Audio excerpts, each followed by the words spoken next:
Pregando a Bíblia com Spurgeon.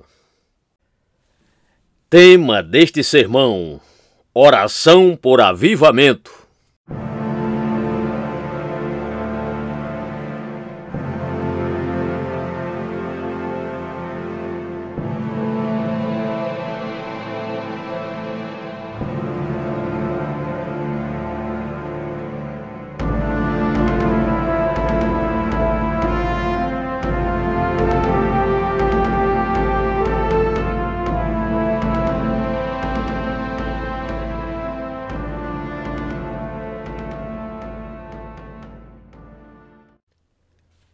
Não nos reviverás outra vez, para que o teu povo possa regozijar-se em ti?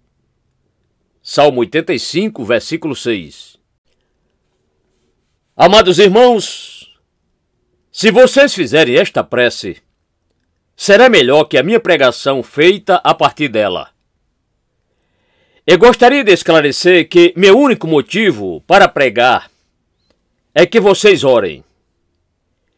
E que imediatamente, antes de eu ter proferido mais do que algumas frases, com lágrimas nos olhos, possamos orar, suspirando no fundo de nossas almas. Não nos reviverás outra vez, para que o teu povo possa regozijar-se em ti? Então, observem que o estilo de oração neste texto está na forma de uma pergunta e, ao mesmo tempo, de um apelo. No texto, existem poucas palavras e nenhuma delas pode ser dispensada. Os homens piedosos, na antiguidade, quando oravam, eram sinceros. Eles não estavam preocupados com a estrutura, com a eloquência, nem eram exigentes quanto à beleza das frases, nem se soavam bem, mas se aproximavam de Deus. Eles lhe perguntavam e ainda imploravam a ele com intensidade. Vejam na forma em que a oração é construída. Não nos reviverás outra vez, para que o teu povo possa regozijar-se em ti? Oh, se soubéssemos orar! Contudo, eu temo que não sabemos. Estamos perdendo a arte sagrada da prece e, com isso, perdendo o mistério celestial. Somos apenas as mãos dos aprendizes na arte de orar. Comparados a um homem como John Knox, cujas orações valiam mais do que 10.000 soldados, ou em comparação com as preces de Lutero, quão poucos de nós podem orar. Lutero era um homem sobre quem se dizia, quando ele andava nas ruas: lá vai o homem que pode pedir a Deus tudo o que quiser. Ele foi o homem que, pela prece, trouxe Melanchthon de volta dos portões da morte, e ainda conseguiu sacudir as 7 colinas da prostituta de Roma, como nunca acontecera antes, porque era poderoso com Deus na oração. Ah, se eu pudesse somente incitá-los, meus irmãos e irmãs, a estarem por um instante fora do tempo de vocês, como se algo como a oração em Deus pudesse os tirar do tempo. Que voltemos aos nossos quartos, para clamar fortemente a Ele. Que possamos nos aproximar dEle e dizer: não nos reviverás outra vez, para que o teu povo possa regozijar-se em ti? Primeiro ponto. Qual é o momento para uma oração como esta? Então, indo direto ao texto, perguntemo-nos: qual é o momento para uma oração como esta? E a resposta que teremos só será acessível se olharmos o próprio Salmo, que nos dará a resposta. Qual é a hora de fazer uma oração desse tipo? Queridos amigos, é quando pudermos nos lembrar de algumas ações graciosas de Deus no passado. Leiam. Senhor, Tu foste favorável à Tua terra. Tu trouxeste de volta os cativos de Jacó. Não nos reviverás outra vez, para que o Teu povo possa regozijar-se em Ti? Salmo 86, versículos 1 e 6. Será que algum de vocês não consegue lembrar dos grandes momentos em nossa juventude, em que o Senhor estava presente com o seu povo de maneira gloriosa ao extremo?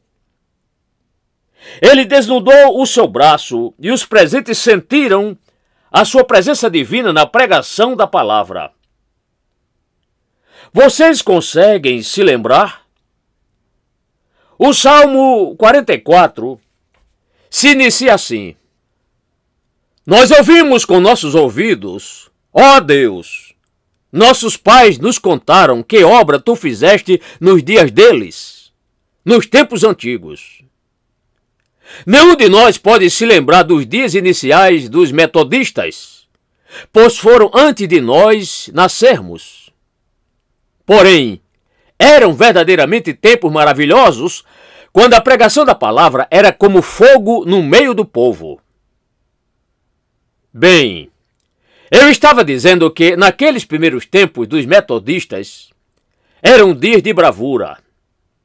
Pelo menos assim os nossos pais nos disseram, mesmo que não consigamos nos lembrar deles.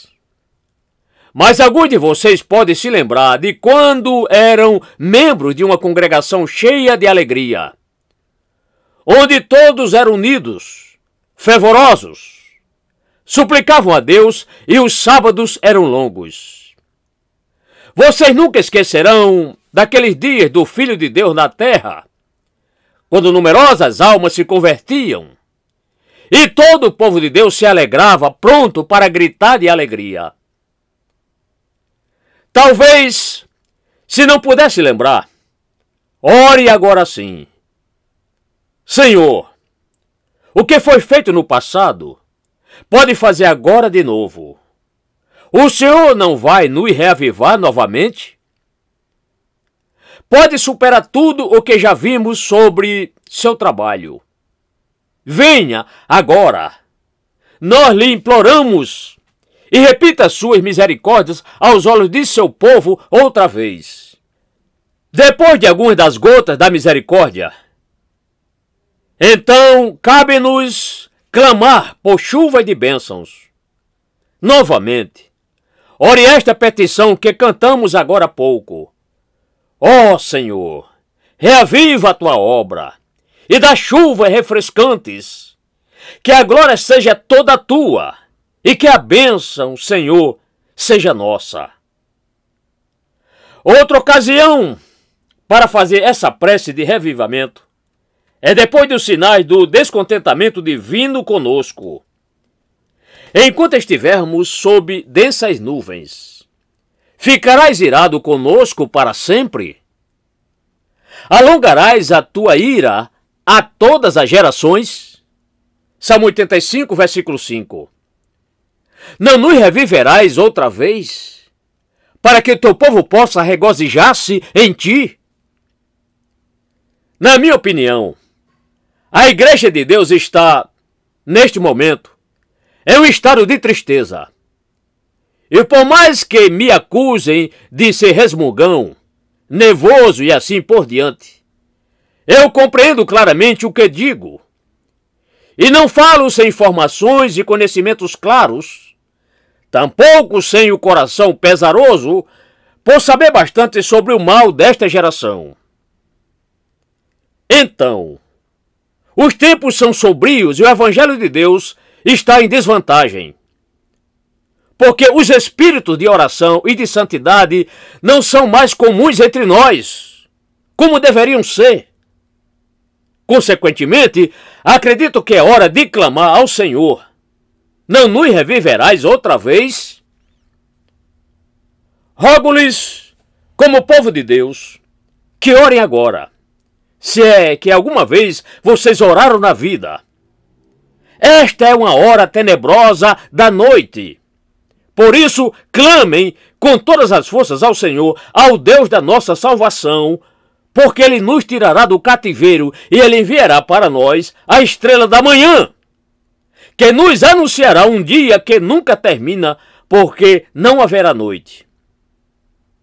É muito bom orar em dias bons, e é igualmente correto orar quando pensarem que os dias não estão sendo como deveriam ser. Outra ocasião para orar assim é quando os santos se sentem letárgicos. Vocês sempre se sentem proativos? Sempre têm energia? Não acredito. Se olhassem para as estátuas da abadia de Westminster, descobririam que nunca se queixam de reumatismo e nem são afetadas pelo calor, tampouco pelo frio, simplesmente porque não estão vivas. Todavia, os humanos mudam e sentem porque têm vida. Tal qual a árvore mais frondosa e florida que cresceu pode ficar assim, porque perde as folhas quando chega o tempo. Assim, nem todas as plantas estão floridas o tempo todo. Todas elas têm as suas primaveras, os seus verões, os seus outonos e também os seus invernos.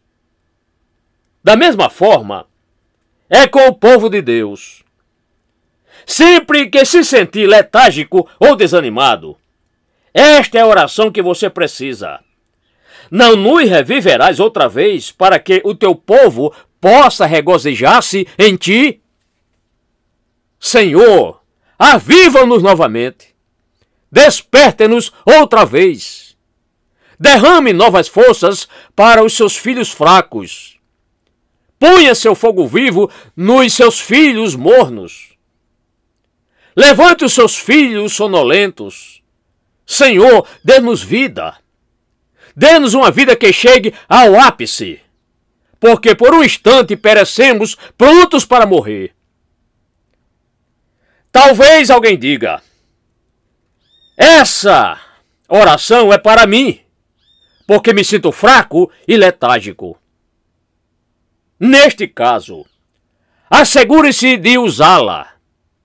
Mas, se não reconhecerem o valor dela, podem colocá-la na prateleira. Mas orem mais uma vez ao Senhor: não nos reviverás outra vez? Outra oportunidade na qual esta oração é muito útil é quando os esforços parecem inúteis. Quando, por exemplo, eu preguei o Evangelho e não vi conversões.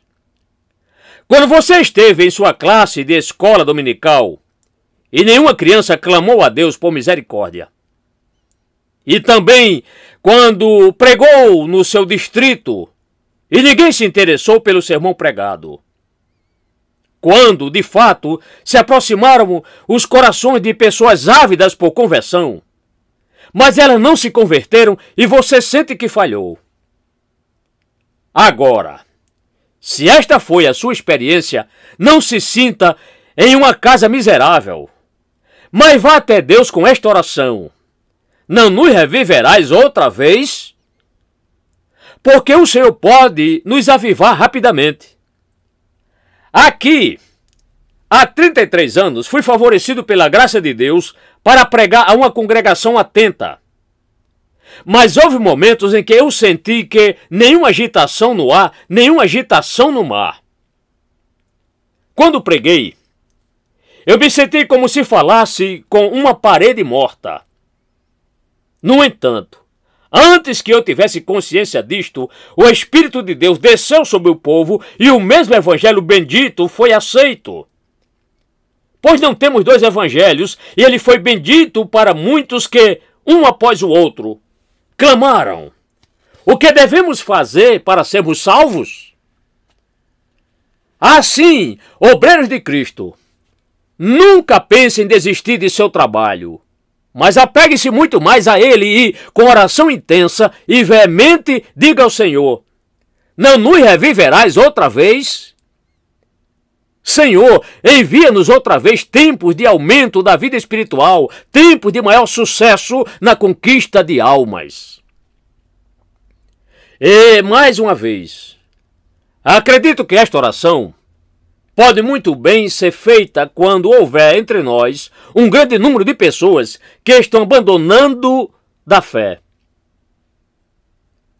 Em uma igreja grande, sempre há alguns que estão espiritualmente enfermos, que vão e voltam. Ora estão de pé, ora caídos. Alguns que conhecem de perto o luto por aqueles que se forma. A quem cheios de pesar perguntamos, o que os deteve? Há alguns que costumavam ser corajosos na obra de Deus, mas agora abandonam a sua casa, o seu caminho e até negam seu santo nome. E agora? Quando alguém se afasta do caminho de Sião, que lástima! Quantos são? Que essa prece possa estar em nosso coração e em nossa língua. Não nos reviverás outra vez? Grande pastor, venha e traga de volta as ovelhas perdidas. Espírito Santo, venha, nós lhe imploramos. Venha com seu sopro vivificador e traga de volta a vida e a saúde espiritual daqueles que, enfraquecidos e prestes a morrer. Assim, creio que mostrei que em muitas ocasiões esta oração seria muito adequada a vocês. Então, a partir de agora, oremos silenciosamente. Todos nós que sabemos orar, sussurrando esta oração aos ouvidos de Deus, não nos reviverás outra vez? Segundo ponto, a necessidade dessa oração. Em segundo lugar, embora seja o mesmo pensamento apresentado de forma um pouco diferente, reflitam sobre a necessidade da oração. Não nos reviverás outra vez? Quem precisa dessa oração? Quem precisa dela? Primeiramente, o pastor necessita dela. Irmãos e irmãs, vocês se enganam sobre nós, os pastores, se pensam que estamos cheios da graça, que quando subimos no púlpito estamos sempre com muita seriedade e zelo. Não acreditem nisso. Sem nosso Deus, somos apenas pobres criaturas, longe da graça divina. O nosso coração é tão duro quanto o mais desprezível pecador, tanto quanto qualquer um de nosso povo. E temos que clamar a Deus com muita intensidade, para que Ele nos mantenha vivos em nossa natureza espiritual, assim como vocês. Eu lhes imploro que orem mais por nós. Orem para que Deus nos avive novamente. Se até os pregadores enfraquecem e ficam sonolentos, não há dúvida de que os outros também. Portanto, dê-nos um lugar especial em súplicas, a fim de que nós possamos ser mantidos de pé em favor de vocês, por amor ao Cristo e ao Evangelho. Orem pelos ministros, orem pelos pastores. Não enxergarei neles mais falta do que vejo em mim mesmo. Mas existe uma imensa necessidade de orar por muitos ocupantes de púlpitos, para que o Senhor os avive novamente. Existe um hábito muito comum de nos criticar, e eu certamente não me incomodo em ser criticado. Podem fazê-lo quanto quiserem. Mas é muito difícil para mim encontrar outro para ocupar este púlpito, pois sempre haverá alguém de quem uns de vocês gostam e outros não. Eu desisti da ideia de querer agradar a todos vocês, mas farei o meu melhor, pois é tudo o que posso fazer.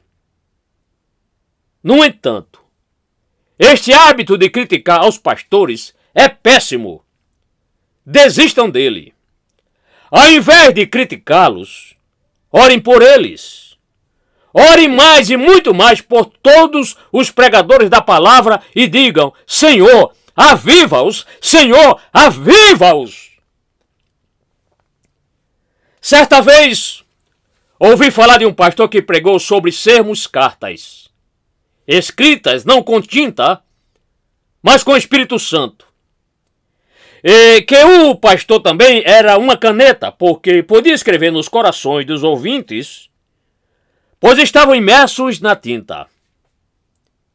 Penso que há uma ótima ideia nesse pensamento. Pois, se um pastor ou ministro se apresentar como uma boa tinta, poderá escrever nos corações dos ouvintes. Somente quando somos cheios pelo Espírito Santo e somos avivados outra vez, bons escritos serão feitos, e nada mais do que isto. Entretanto, queridos amigos, todos os líderes de nossa igreja precisam ser recebidos. Se há pessoas pelas quais precisamos orar, são os diáconos, junto de quem coloca os presbíteros. Nunca se esqueçam de orar por eles. Não é de propósito que eu me encontro mais com eles do que com os pastores. Eles não são melhores do que deveriam ser e jamais serão tão bons quanto devem ser, a menos que a graça de Deus esteja sobre eles e lhes abençoe. Assim, cheios da graça de Deus, teremos ao nosso redor um grupo amoroso de oficiais na igreja. É nossa grande alegria e deleite ter tais homens ao nosso redor, contanto que o Senhor faça deles homens melhores do que são, equipando-os para o trabalho espiritual no mais alto nível, preenchendo-os todos com vida divina. Uma vez, estava pregando em um lugar que ficou lotado mas cuja congregação já fora muito pequena outras ocasiões. E quando entrei no meu vestiário, notei que 2 senhores estavam encostados no entorno da lareira muito confortavelmente. E eu lhes indaguei se eles eram diáconos da igreja. Eles me responderam que sim. Então lhes disse que estava há um tempo procurando, mas acabaram de descobrir o motivo pelo qual aquela igreja não prosperava. Eles se mostraram ávidos para saber, mas eu não lhes informei. Eu não tenho dúvida de que, frequentemente, diáconos e presbíteros mortos impedem a prosperidade de uma igreja. Portanto, oremos fervorosamente pelos líderes do Israel de Deus. Senhor, aviva-os novamente. Coloque mais vida espiritual neles. A mesma verdade é válida para todos os membros da igreja, sem exceção. Eles precisam ser avivados. Saibam que todos os obreiros também.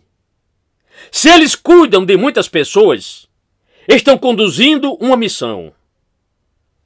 Assim, se você lidera a obra de Cristo e dorme, o que acontecerá com a obra? Diante disso, é necessário que os levemos em prece dentro de nossos corações e dos de todos os nossos companheiros, obreiros, sofredores, clamando a Deus: Senhor, aviva-os. Preserve-os em bom estado, a fim de que façam a obra de maneira nobre e que glorifiquem seu santo nome. Não nos reviverás outra vez? Irmãos, eu quero respirar esta oração em nome de todos vocês. Senhor, queremos servi-lo da melhor maneira possível. Então, reaviva-nos outra vez. Nós lhe imploramos. Além disso, devemos orar sim pelos hesitantes. Alguns de vocês que estão aqui esta noite estavam prestes a se converter anos atrás, mas hesitaram. Eu conheci um homem que até hoje não conseguiu entrar em um lugar de adoração. Ele diz que nunca mais vai voltar. Ele afirma que faltava muito pouco para se converter quando foi pela última vez e que ele tem medo de ir de novo. Mas existem alguns de vocês que sempre vêm e que quase aprenderam a se sentar confortáveis à margem da decisão. Orem por essas pessoas, queridos amigos. Orem pelos hesitantes. Orem pelos procrastinadores.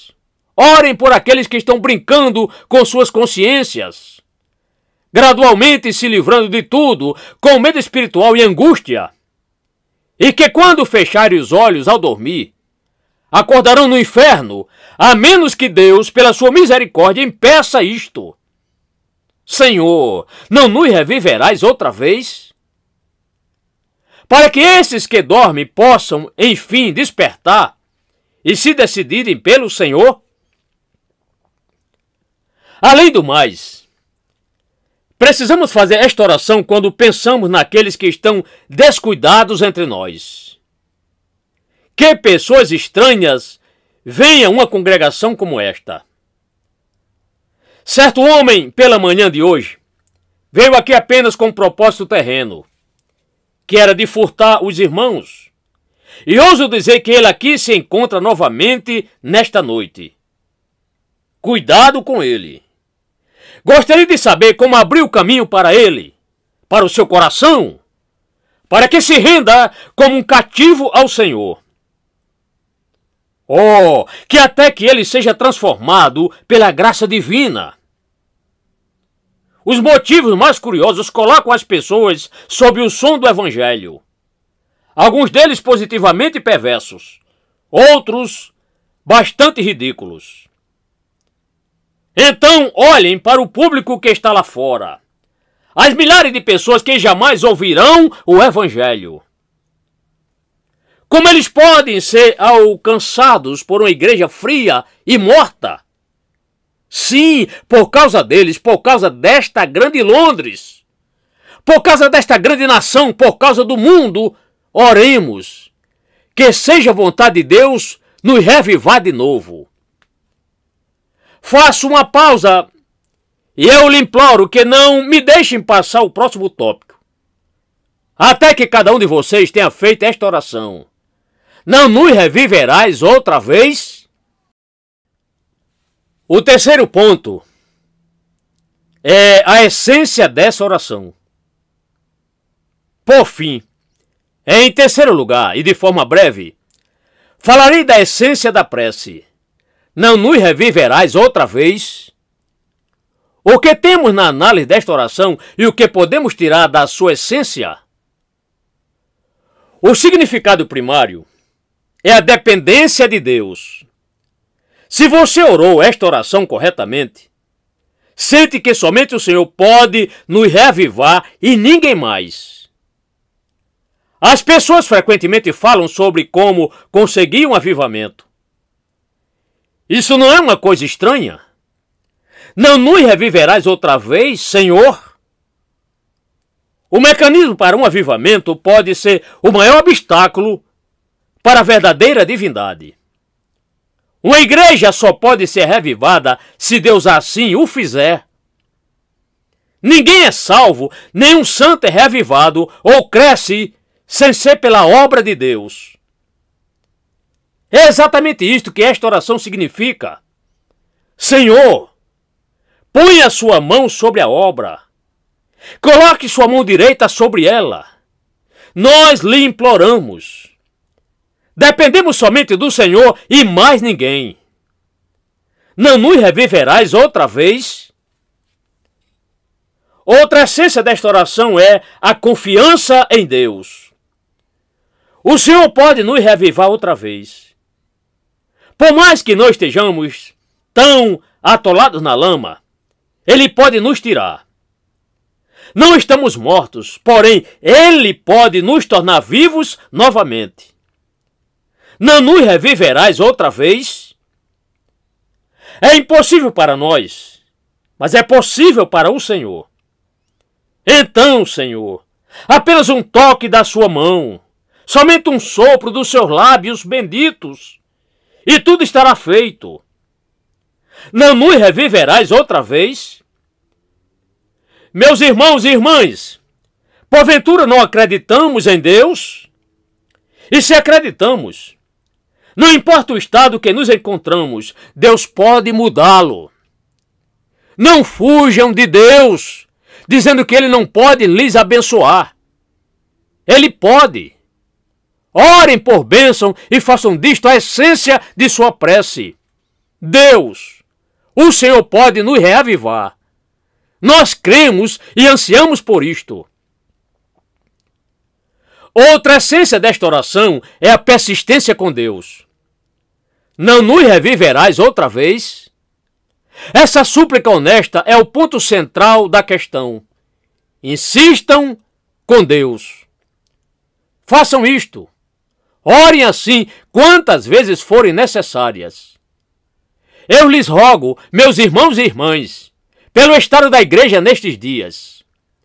Se meia dúzia dentre vocês, esta noite, o mais rápido possível, se calassem e começassem a clamar a Deus por um reavivamento da religião, clamassem e chorassem até que isto acontecesse, grandes esperanças teríamos até o final deste século.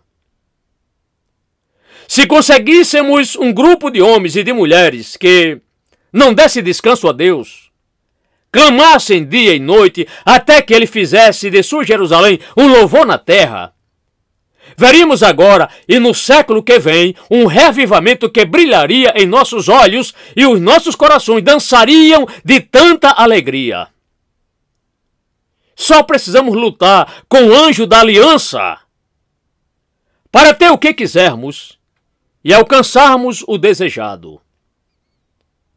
Assim, podemos até estar em situação difícil, mas não estaremos piores que as igrejas estavam 100 anos atrás, quando Deus ouviu as orações dos enlutados de Sião, porque clamavam por Ele nos lugares secretos. Se Ele os ouviu, também nos ouvirá. Portanto, façamos uma coligação e uma aliança solene juntos, em união e de acordo na prece, para que possamos esperar no Senhor, porque Ele ouvirá e falará conosco.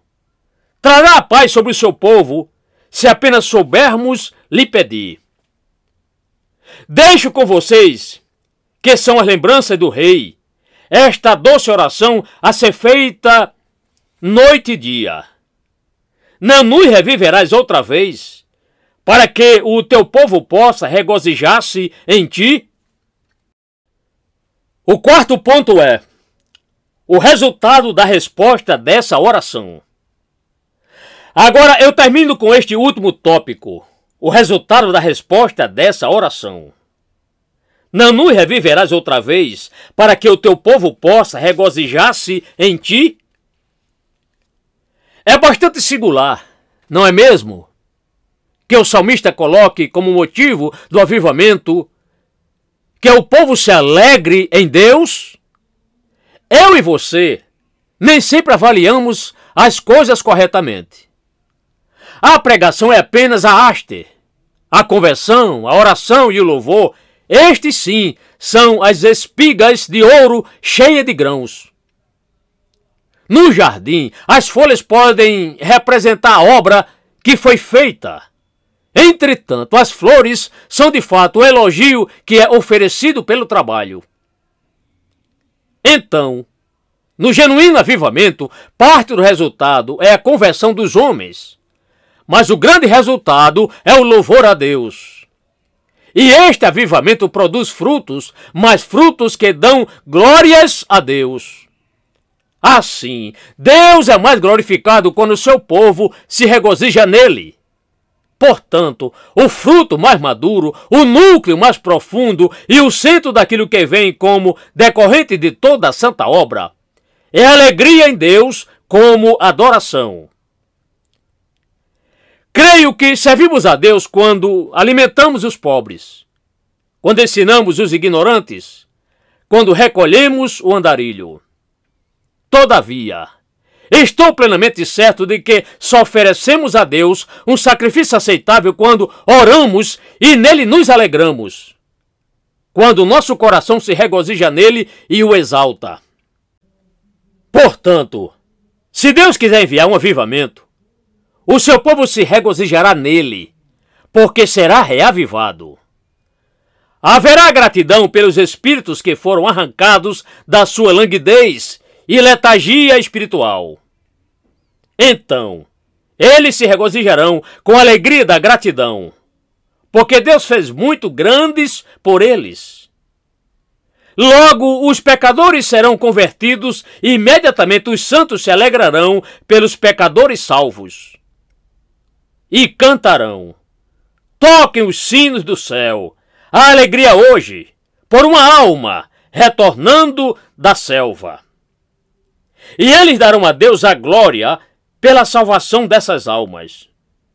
Por esta razão, o seu povo se regozijará nele. Mas, para voltar ao ponto de partida, quando tudo está bem na igreja, quando ela está passando por um tempo feliz e próspero, então o povo de Deus, de forma silenciosa e interior, glorificará a Ele. Se renderá em louvor, regozijando-se no Senhor. Acredito que seja uma coisa boa que, em meio às turbulências dos negócios, no meu caso, em meio às controvérsias, por um tempo possamos simplesmente esquecer de tudo e dizer: oh, que Deus eu tenho!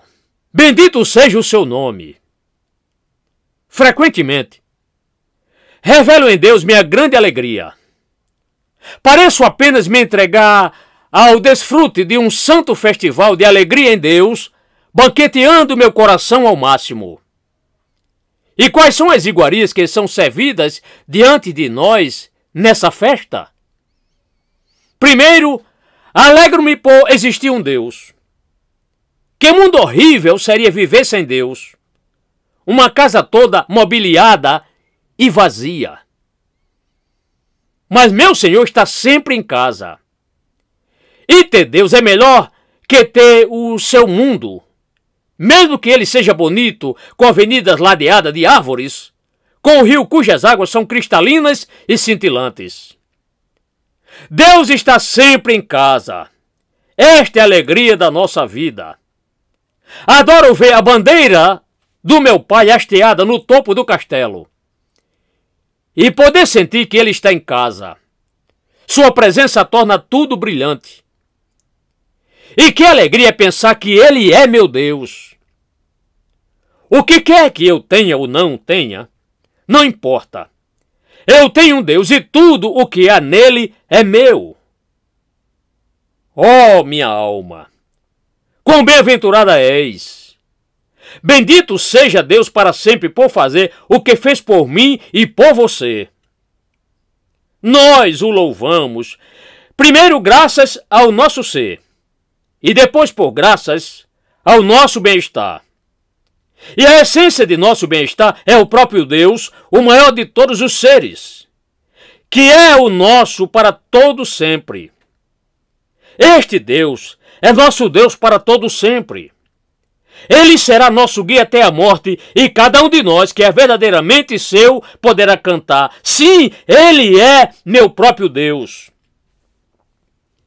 Ao pensar em Deus, medito sobre todos os seus atributos. Ele é um Deus poderoso. Como eu o amo por isso. Não quero ter um braço fraco para me apoiar, mas sim que meu Senhor seja o Deus poderoso. Aleluia a Ele, que pode fazer todas as coisas, e todo este poder será usado para a retidão e a verdade. Amo pensar nele como Deus de amor. Absolutamente nada, mesmo em sua justiça, é contrária ao amor. Que Deus bendito eu tenho, um Deus de amor. Então penso nele como um Deus de justiça e fico igualmente satisfeito.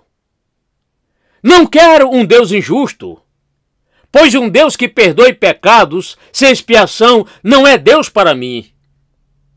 Me alegro por sentir que a sua justiça está tão preocupada em me salvar quanto a sua misericórdia. Que alegria é poder se regozijar na sua justiça.